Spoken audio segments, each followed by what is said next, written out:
All right.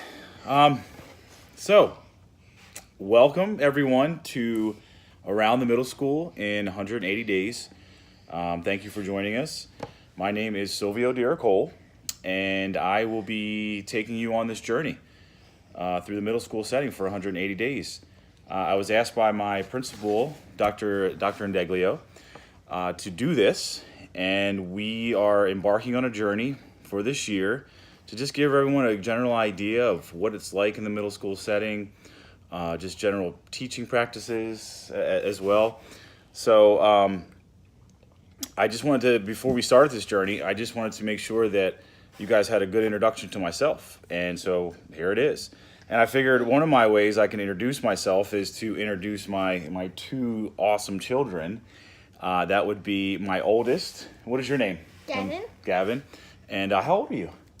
7. 7. What grade are you going into? 2nd. 2nd. And you're starting school tomorrow, aren't you? Mm-hmm. What is your favorite subject? In school? Yes. It is math, gym, and art. What about social studies? No. No? All right. Thank you for that as well. And now I have my youngest, which would be... And craziest. Griffin. Griffin. Yeah. How old are you, buddy? 4. You're 4, and you're going to the preschool, aren't you? Preschool. Yeah. What is your favorite subject? I like to go in costume. You like to dress in costumes? Yeah. Well, that's great. But they do have... I really Okay. want them. Great. All right. Well, thank you, boys. I appreciate that, and I really hope that everyone's going to get to know you guys throughout this experience for 180 days. So thanks, boys. All right. So. Oh, make sure you drop Yep. So where do I begin? I just wanted to kind of give you an idea that I'm working at Downingtown Middle School. I am a 7th grade history teacher.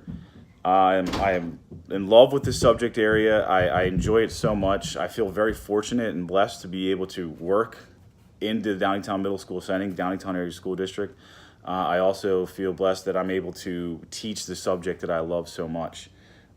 So that's the idea with that. I live in Phoenixville, and I've been here for about 10 years. And I've also been at my job for about 10 years as well. So right now, just kind of give you an idea of what's going on in my head right now. So basically, night before school starts tomorrow. And what's going to happen is I got a lot going through my mind right now. I'm pretty anxious. Hey, bud, go upstairs. Thanks. I'm pretty anxious. My seating chart's done. I have my lesson plan done for tomorrow. I know exactly what I've been doing. As I said, I've been doing this for 10 years. But right now, I'm thinking to myself, am I really ready? I'm thinking, am I ready for tomorrow? I have the butterflies. If you want everything to go well for these kids on the first day of school, you want everything to be smooth for them as well. You want them to have a great time.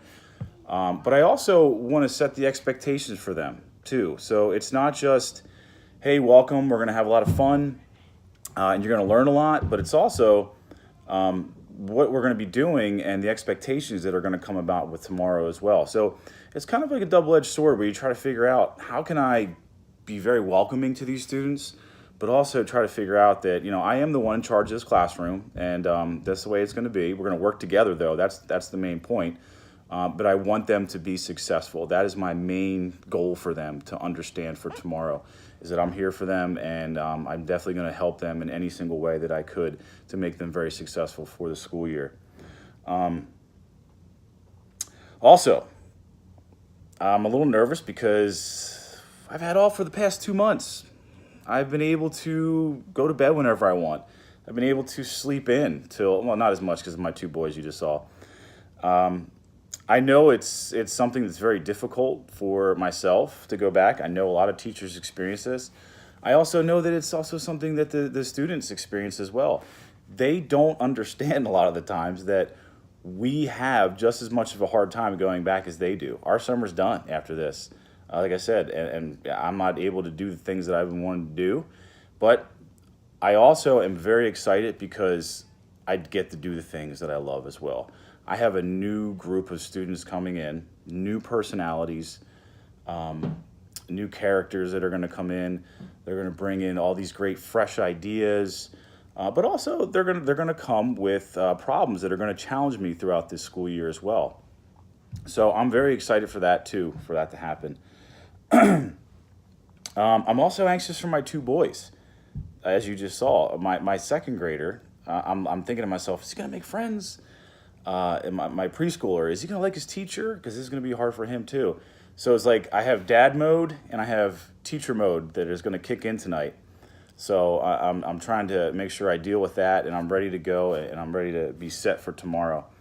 All of that aside, I am super excited for this project. I'm super excited for my students as well. I can't wait to meet them tomorrow and get started just from the beginning. I get to teach them history, the subject that I love, as I mentioned. I also get to teach them life skills. I get to teach them how to work in group settings. I get to teach them life skills that are going to be very, very important for them to have. Research skills. What do you do when you encounter a problem? How do you organize your time? How do you organize before something as well? So definitely, I'm very excited for that, and I want to make sure that I'm doing a good job for them, and I'm going to be able to provide them with the greatest opportunity to have a successful 7th grade year. So that's just a little brief introduction to me, kind of the thoughts that are going through my head right now. But you're going to be hearing from me a lot. And I also just can't wait to get started tomorrow and broadcast my second video. But this one will be full of students. And hopefully I'll have time for reflection afterwards. So thank you for tuning in. And I'm looking forward to the year and the journey.